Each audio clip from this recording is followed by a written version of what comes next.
Coming up, Ipswich Chamber of Commerce and Industry and Ipswich City Council renew their partnership under Mayor Teresa Harding. And later, Ipswich City Council's quarterly development report reveals the current state of home building activity in the city. I'll bring you the highlights. It's Wednesday, June 3, 2020, and I'm Alan Roebuck. Welcome to Ipswich Today, which acknowledges the traditional custodians of the land on which it is produced and pays respects to elders past, present and emerging.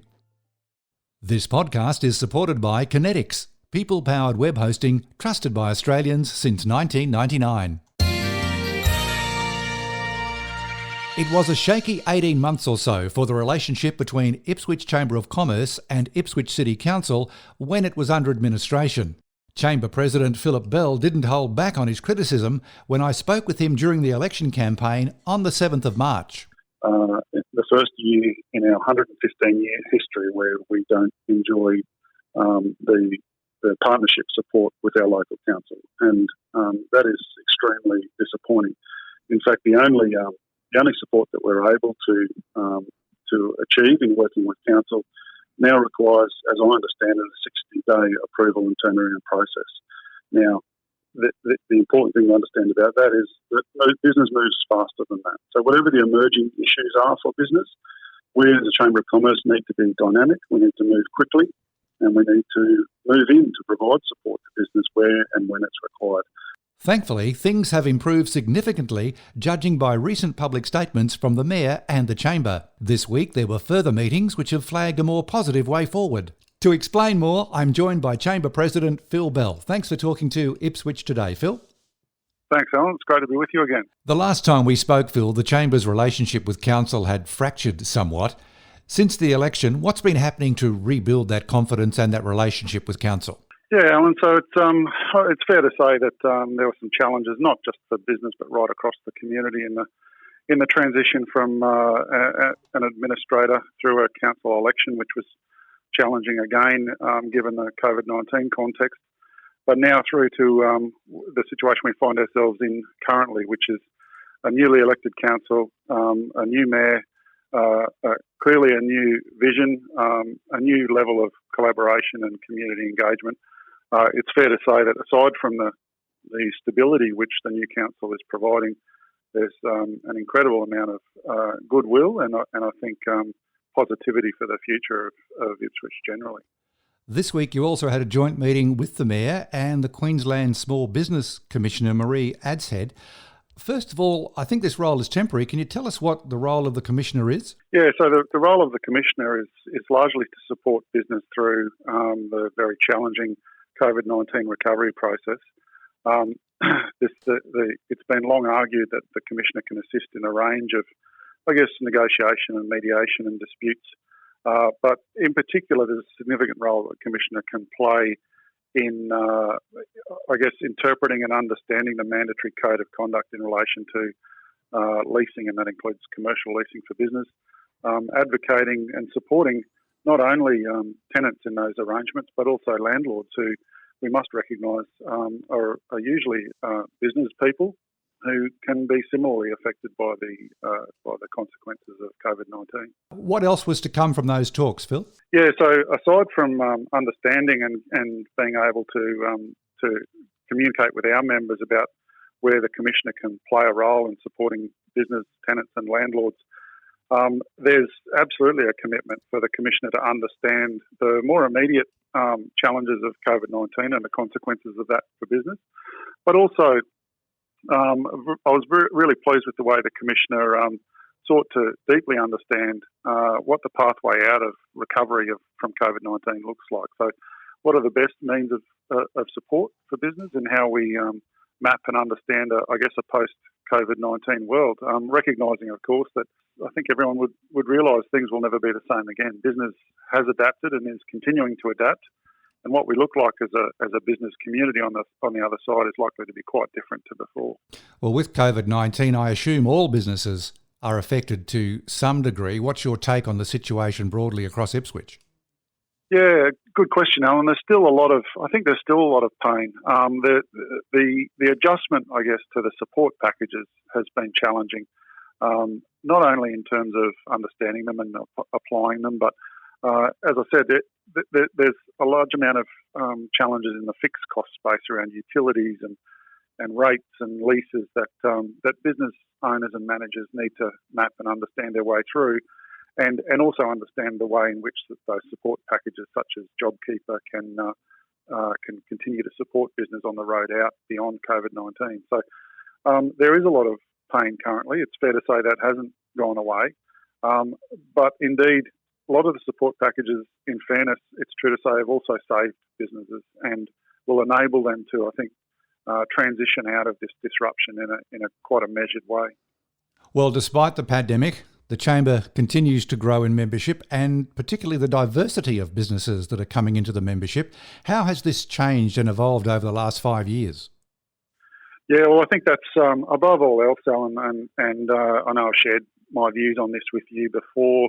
The greatest of strengths of the Ipswich business community is its diversity. So aside from being unconstrained geographically, we have vast areas of land, but we also have a significant diversity of industry and sector-specific strengths, including health, education, manufacturing, technology, and small business, including retail, professional services and home-based business.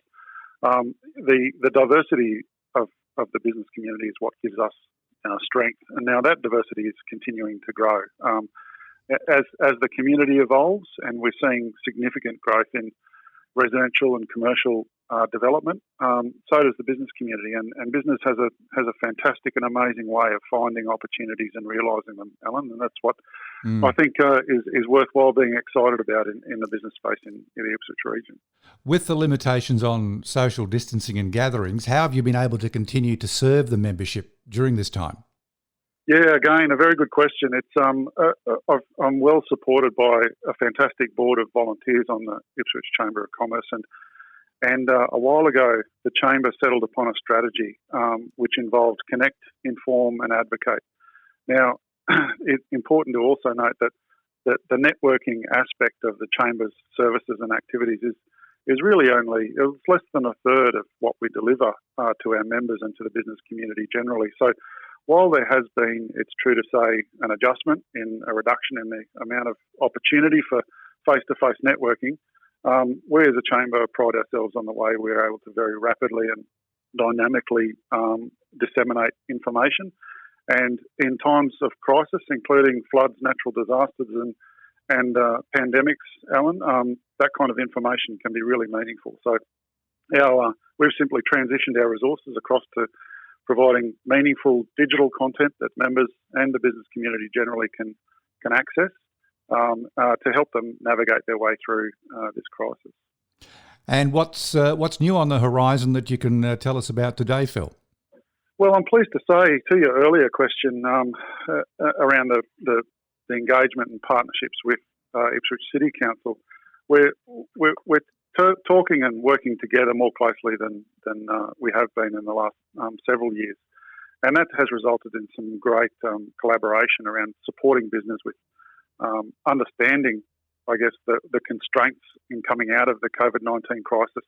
There's a lot of unanswered questions for business around how many patrons or participants or customers are allowed, what the spacing needs to be, all of those safety and regulatory requirements that I know is really challenging for business to understand. So I'm pleased to say through a really continuing and more positive partnership with Council, the Chamber's been able to interpret and understand a lot of that information, and we're in a position to release that and disseminate that very broadly to the business community so they have a very clear understanding of what their requirements are. And finally, Phil, you have a new staff member to introduce to us. Yeah, absolutely. It's my pleasure to introduce Renee Berry to the Chamber membership and the business community generally as our new executive manager. Renee's been with us now for almost 2 weeks, having filled the very capable shoes of Carol Leving, who left us to pursue another opportunity. But Renee has certainly begun with a bang and immediate impact, and has already begun engaging with our members and partners and doing a great job to support business in the community through this ongoing challenge. Phil Bell, always a pleasure to catch up and appreciate the update from the Ipswich Chamber of Commerce. Thanks for talking to Ipswich today. Thanks very much, Alan.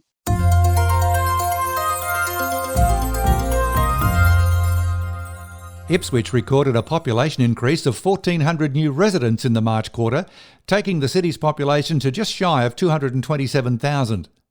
Much of this growth is in the suburbs of Spring Mountain, Redbank Plains, South Ripley, Ripley and Collingwood Park. These encouraging figures were released this week by Ipswich City Council. The city's road network increased by a further 14.2 kilometres and pathways and bikeways by 14.3. Compared to this time last year, the population was closing in on 220,000.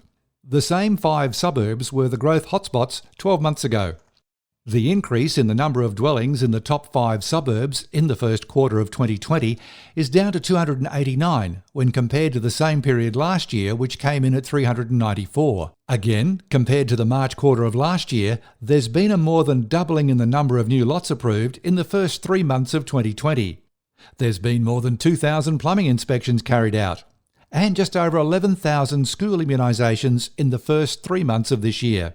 To dig deeper into this data and for the complete Planning and Regulatory Services report card, go to ipswichplanning.com.au. Ipswich Today is supported by Kinetics, people-powered web hosting trusted by Australians since 1999.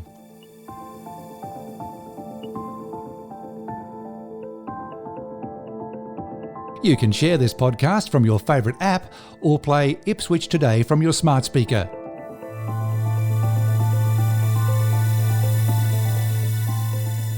Suggestions are welcome for future interviews and topics. Just go to the Ipswich Today Facebook page and leave a message. Music is from Purple Planet Music. This is Alan Roebuck. Thanks for listening.